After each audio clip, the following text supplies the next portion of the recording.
예전이나 지금이나 어린아이들은 소꿉놀이를 좋아합니다. 역할을 정하고 그 역할에 따른 행동들을 합니다. 아이들이 하는 놀이이다 보니 가끔은 우스운 상황이 펼쳐질 때가 있습니다. 저도 어릴 때 했던 그 소꿉놀이를 한번 곰곰이 생각을 해보면 남자아이가 엄마를 하겠다라고 우겨서 때를 썼던 기억도 있습니다. 또 아빠를 하고 싶다는 아이들이 많이 있어서 한 집에 아빠가 3명이나 되는 경우도 있게 되죠.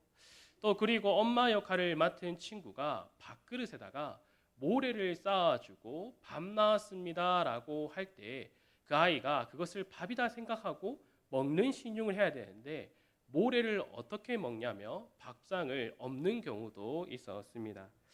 이렇게 또 여러 가지 일들이 있지만 아이들은 이렇게 함께 모여 노는 것을 좋아합니다. 그런데 모든 아이들이 이렇게 함께 놀지는 않습니다. 같이 소꿉놀이를 하자고 해도 싫다고 하며 구석에 혼자 앉아 있는 아이들을 종종 보기도 합니다. 이러한 모습을 오늘 본문에서 예수님께서 이 세대를 무엇으로 비유할까라고 하시면서 이 장터에 있던 아이들의 모습을 지금 말씀하고 있습니다. 여기서 우리가 먼저 짚고 넘어갈 것은 예수님께서 하나님을 믿지 않는 이를 무엇으로 비유할까라고 하신 것이 아니라 이 세대를 무엇으로 비유할까라고 말씀하신 겁니다. 예수님께서는 믿는 자와 믿지 않는 자를 통틀어서 전체적인 의미로 묻고 있다라는 겁니다. 그래서 우리는 이 본문이 당시 시대에 하나님을 믿지 않는 자들이 아닌 전체로 보아야 하며 나아가서는 오늘을 살아가고 있는 우리에게도 적용해서 살펴보아야 합니다.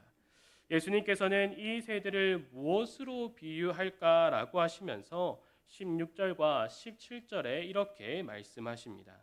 아이들이 장터에 앉아 제 동물을 불러 이르되 우리가 너희를 향하여 피리를 불어도 너희가 춤추지 않고 우리가 슬피 울어도 너희가 가슴을 치지 아니하였다 함과 같도다. 여기서 피리를 부는 것은 결혼식을 말해주고 있습니다. 그리고 슬피 우는 것은 장례식을 말하고 있습니다. 먼저 장터에서 결혼식 놀이를 하고 있던 아이들이 멀리서 다가오는 또 다른 무리의 아이들을 발견했습니다. 그 아이들을 향하여서 함께 놀자라고 하며 피리를 불었지만 그 아이들이 춤을 추며 화답하지 않았습니다. 그래서 결혼식 놀이를 하고 싶은 것 같지 않아서 이와 반대되는 장례식 놀이를 하자고 하였지만 여전히 그 놀이에 참여하지 않는 모습을 이 세대의 모습으로 비유하여서 말씀하고 계시는 겁니다. 그러면 예수님께서는 왜 장터의 아이들이 한 이 결혼식 놀이와 장례식 놀이에 이 세대를 비유하셨는가를 우리는 살펴보아야 합니다. 우리가 살펴보고 있는 본문은 마태복음 11장입니다. 이 11장 서두에는 세례 요한에 대한 이야기가 나오고 있습니다. 세례 요한은 어떠한 자입니까? 마태복음 3장에서 이 세례 요한의 이야기가 나오는데 세례 요한은 유대 광야에서 회개하라 천국이 가까웠느니라 라고 외치는 자였습니다. 그리고 그의 모습을 보니 낙타털 옷을 입고 있으며 허리에는 가죽띠를 띠고 있고 또 음식은 메뚜기와 석청을 먹었다라고 합니다. 많은 사람들이 세례 요한이 전한 말을 듣고 죄를 자복하고 또 세례를 받았다라고 말하고 있습니다. 그래서 당시 종교 지도자 계층에 속하였던 이 바리새인들과 사두개인들이 궁금해서 이 세례 요한을 찾아가게 됩니다. 그들은 세례 요한이 전한 회개하라 천국이 가까웠느니라라는 말을 듣고 자신들의 죄를 자복하러 나간 것이 아니라 세례 요한이 어떠한 자인지 그리고 이 일들을 사용해서 어떻게 자신들에게 더 유리한 상황으로 만들 수 있을까라고 생각하며 세례 요한에게 다가갔습니다. 이를 본 세례 요한은 그들을 향하여서 독사의 자식들아라고 말을 합니다. 그들의 잘못된 모습을 버리고 회개할 것을 촉구하고 있습니다. 그러나 바리새인들과 사두개인들은 자신들의 죄를 고백하지 않습니다. 오히려 광야에서 낙타 털을 입고 또한 제대로 먹고 마시지 않는 그를 향하여서 귀신 들렸다라고 말을 해왔습니다. 예수님은 어떻습니까? 세례 요한과 같이 복음을 전하며 회개할 것을 촉구하였습니다. 예수님은 병든 자를 고치며 귀신 들린 자들을 고치고 가난한 자들과 세리와 죄인들과 함께하며 그들과 음식을 나누어 먹었습니다. 이 모습을 보고 바리새인들은 예수님의 제자들에게 물어보았습니다. 어찌하여 너희 선생은 이 세리와 죄인들과 함께 음식을 나누느냐?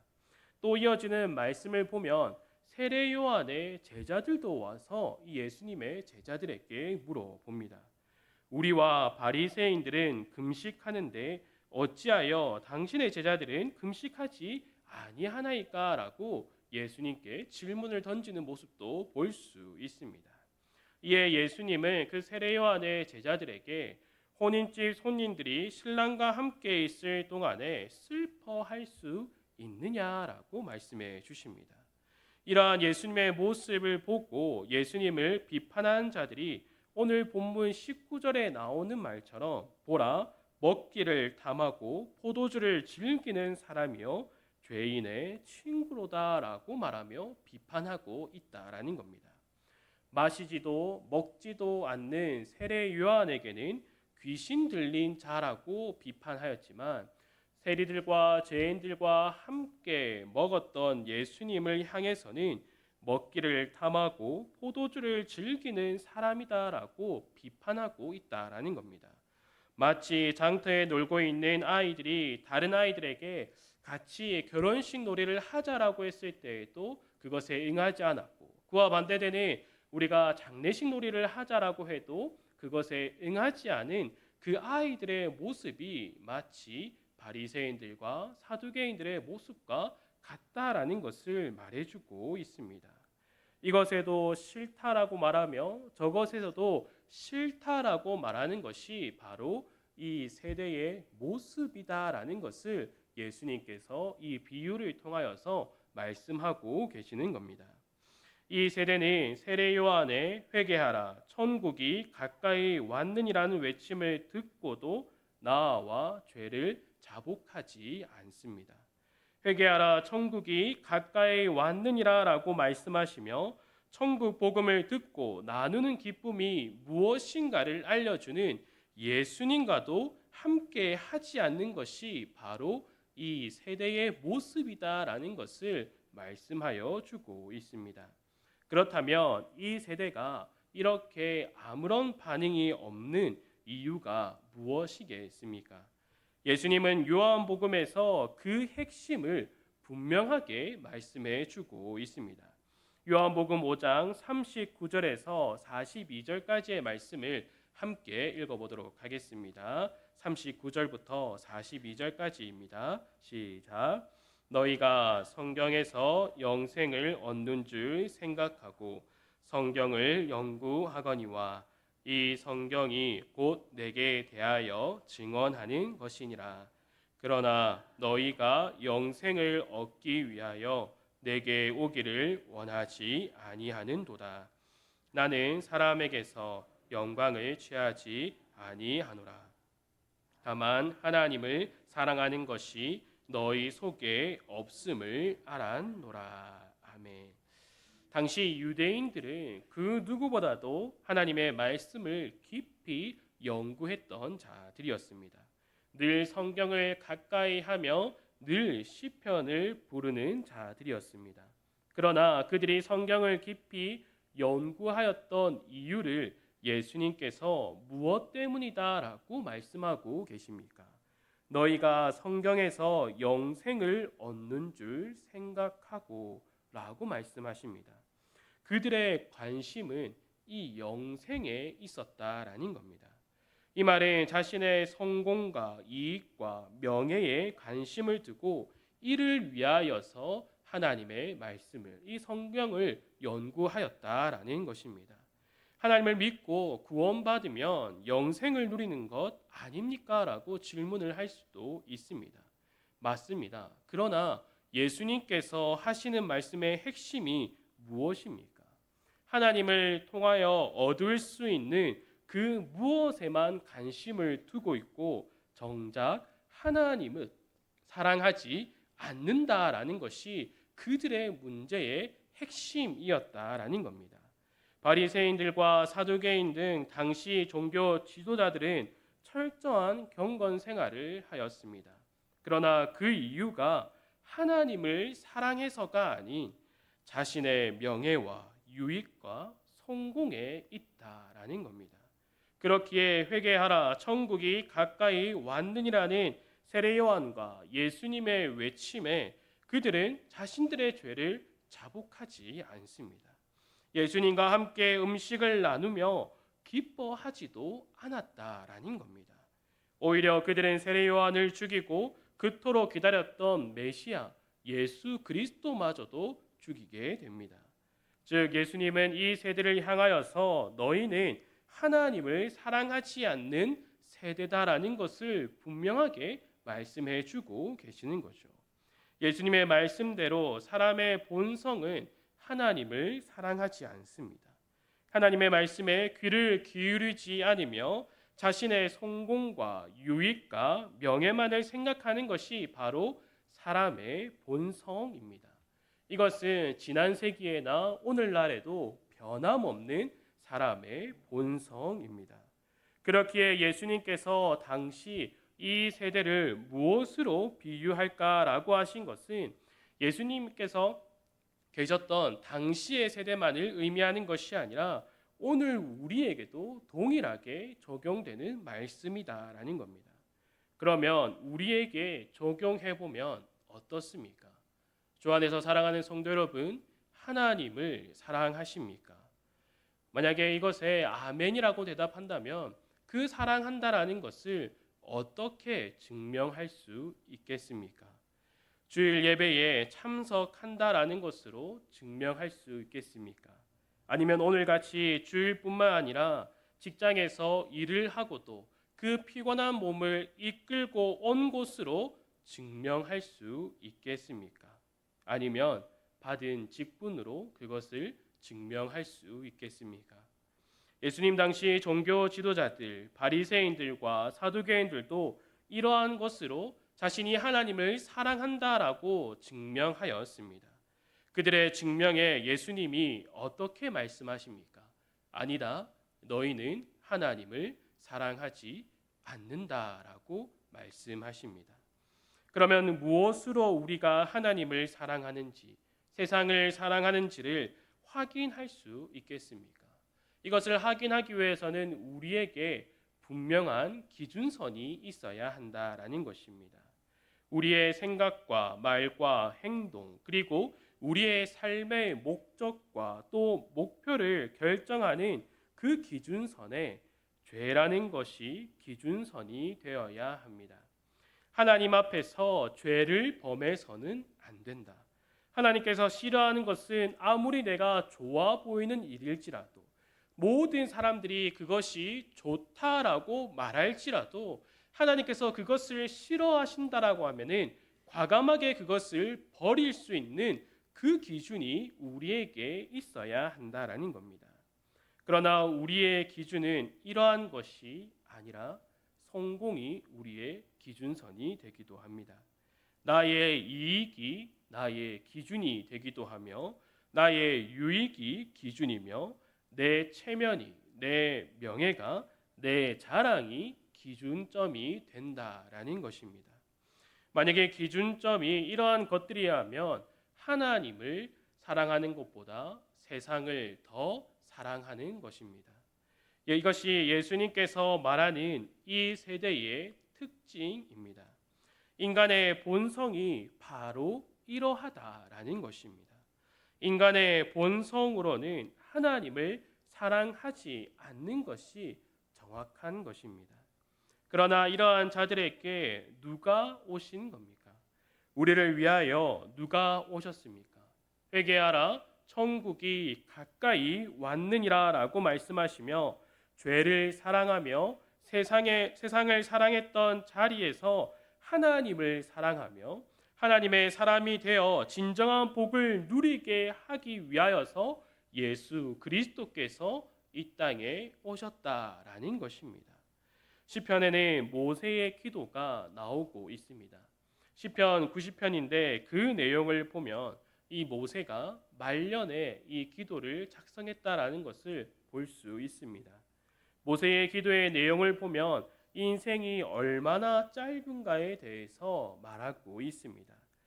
시편 90편 10절을 보면 우리의 연수가 70이요 강건하면 80이라도 그 연수의 자랑은 수고와 슬픔뿐이요 신속히 가는 우리가 날아가나이다 라고 말하고 있습니다. 인생이 날아가는 화살과도 같지만 그래도 70년과 80년은 긴 세월입니다. 모세가 이렇게 긴 세월을 짧다라고 말하면서 무엇을 강조하고 있습니까? 수고와 슬픔뿐이다라는 것을 말하고 있습니다. 그가 수고와 슬픔뿐이요라고 말하는 것은 인생을 살아보니 참 고되다, 인생살이 참 힘들다를 말하고 있는 것이 아니라 길면 길고 짧으면 짧다고 할 수 있는 그 세월을 구절에서 말하는 것처럼 우리의 모든 날이 주의 분노 중에 지나가며 우리의 평생이 순식간에 다하였나이다. 아멘. 이스라엘 백성은 하나님께 택함을 받은 백성으로서 이 애굽 땅에 나올 때에 하나님께서 함께 하신다라는 것을 그들의 삶 가운데서 경험하였습니다. 당시에 막강한 나라였던 애굽에 하나님께서 10가지 재앙을 쏟으심을 통하여서 그 애굽 땅이 얼마나 허무하게 멸망하는가를 바라보게 됩니다. 또 홍해를 가르시고 그들을 건너게 하신 것들, 또 불기둥과 구름기둥으로 그들을 인도하신 것을 그들이 보았습니다. 그러나 이스라엘 백성들은 하나님께서 자신들과 함께 한다라는 것을 보고도 어떠한 모습을 보이고 있습니까? 배고프다, 굶어 죽겠다, 목이 마르다, 여기서 죽을 것 같다라는 불평을 계속해서 내려놓습니다. 약속의 땅 앞에서도 하나님을 의지하지 않아 그들은 40년 동안 광야 생활을 해야 했습니다. 모세가 이 세월을 보내고 보니 하나님께 택함을 받아 하나님께서 주신 복을 누리며 살아가는 것도 모자란데 이 모든 날이 하나님의 분노 중에 지나가니 그 세월이 너무 짧다라고 고백하는 것입니다. 그래서 모세가 무엇을 간구하고 있습니까? 12절에 보면 우리에게 우리날 계수함을 가르치사 지혜로운 마음을 얻게 하소서라고 간구하고 있습니다. 지혜로운 마음이 무엇입니까? 바로 죄를 미워하고 하나님을 사랑하는 마음을 말하고 있습니다. 세상이 나를 미워하며 하나님을 사랑하는 마음입니다. 이것이 나의 어떤 결단이나 다짐으로 가능한 것이 아니라 하나님께서 이 마음을 허락하여 주셔야지만이 가질 수 있음을 모세는 분명하게 알고 있었다라는 겁니다. 그래서 그가 자신의 세월을 돌아보면서 그 말년에 하나님께 간구하는 것이 지혜로운 마음을 허락하여 주옵소서. 그가 생을 마감하는 그날까지도 지혜로운 마음을 하나님께 간구하고 있다라는 것입니다. 이스라엘 백성은 이 40년 광야 생활을 하고도 약속의 땅 가나안 땅에 들어가서도 죄를 사랑합니다. 하나님의 진노를 받고 회개하고 나서도 다시금 죄를 사랑하게 됩니다. 이러한 모습들이 계속해서 반복됩니다. 이를 잘 보여주는 것이 사사기의 내용이지 않습니까? 동일한 실수를 계속해서 반복해 나간다라는 겁니다. 하나님은 그러한 이스라엘 백성들을 버리시는 것이 아니라 그럼에도 불구하고 그들을 나의 백성이다라고 말씀해 주십니다. 그들이 다시금 하나님께 돌이킬 수 있도록 하나님의 말씀을 맡은 그 선지자들을 그들을 향하여서 보내어 주고 계십니다. 죄를 버리고 하나님을 사랑할 수 있는 자리로 계속해서 하나님께서 불러 주신다라는 겁니다. 우리도 마찬가지입니다. 나의 죄악된 본성을 버리고 온전히 하나님만을 사랑하는 것이 하루아침에 되는 것이 아닙니다. 그렇다고 해서 그러면 천천히 세상도 사랑하다가 하나님도 사랑하다가 나중에 하나님만 사랑해야지라는 식으로 살아서는 안 됩니다. 모세의 기도처럼 죄를 미워하고 하나님을 사랑하는 지혜로운 마음을 얻도록 우리는 늘 기도해야 한다라는 것입니다. 세상과 나를 사랑하는 것이 아니라 하나님께서 원하시는 대로 마음을 다하고 뜻을 다하고 힘을 다하여 내 하나님 여호와를 사랑하라라고 명령하신 그 말씀에 순종하기 위하여서 날마다 그 하나님 보좌 앞에서 늘 기도로 간구하며 살아가야 한다라는 것입니다. 오늘 이 본문에서는 예수님께서 이 세대를 무엇으로 비유할까라고 하면서 하나님의 말씀에 집중하지 않고 또 듣지도 않으며 하나님의 말씀을 듣고 자신의 죄를 자복하지 않은 그 죄의 본성이 가득한 세대의 모습을 말해주고 계십니다. 우리는 이러한 말씀을 통하여서 나 자신을 돌아보아야 합니다. 나도 정말로 그러한 삶을 살아가고 있지는 않은가? 내가 이 예배의 자리와 기도의 자리에 나오고 있지만 정작 나의 삶에서는 나의 이익과 나의 성공과 유익과 나의 명예와 나의 자랑만을 위하여서 이 말씀을 사용하고 있지는 않은가? 하나님을 단지 나의 어떠한 성공을 이루기 위하여서 수단으로서 사용하고 있지는 않은가를 분명하게 살펴보아야 합니다. 그래서 예수님께서는 우리의 마음을 감찰하시고 그 중심을 말씀하여 주십니다. 너희는 하나님을 사랑하지 않는다라고 분명하게 말씀하여 주십니다. 그러나 그러한 우리들에게 계속해서 하나님을 사랑할 수 있도록 성령 하나님을 보내어 주십니다. 그 성령 하나님을 통하여서 우리의 본성과 나를 사랑하고 세상을 사랑하는 마음을 버릴 수 있도록 만들어 가신다라는 겁니다. 성령 하나님께서 그 하나님을 사랑할 수 있도록 우리를 연단하고 지키시며 또한 인도하여 주신다라는 것을 우리는 우리의 삶을 통하여서 경험하고 또한 확신하며 살아가야 한다라는 것입니다. 주 안에 사랑하는 성도 여러분, 죄를 미워하고 하나님을 사랑하는 지혜의 마음을 늘 간구하시기를 바랍니다. 그래서 온전히 마음을 다하고 뜻을 다하고 힘을 다하여서 하나님만을 사랑하는 성도들이 되기를 간절히 소망합니다. 우리가 살아가는 모든 삶 가운데서 우리가 속한 여러 영역에서 늘 하나님만을 사랑하는 우리 모든 성도들이 되기를 간절히 소망합니다. 함께 기도하도록 하겠습니다. 하나님 아버지 감사합니다. 더욱더 하나님을 사랑하며 살아갈 수 있도록 붙들어 주시옵소서. 언제나 우리가 어디에서 또 무엇을 하든지 내가 이 일들을 통하여서 하나님을 사랑하고 있는가?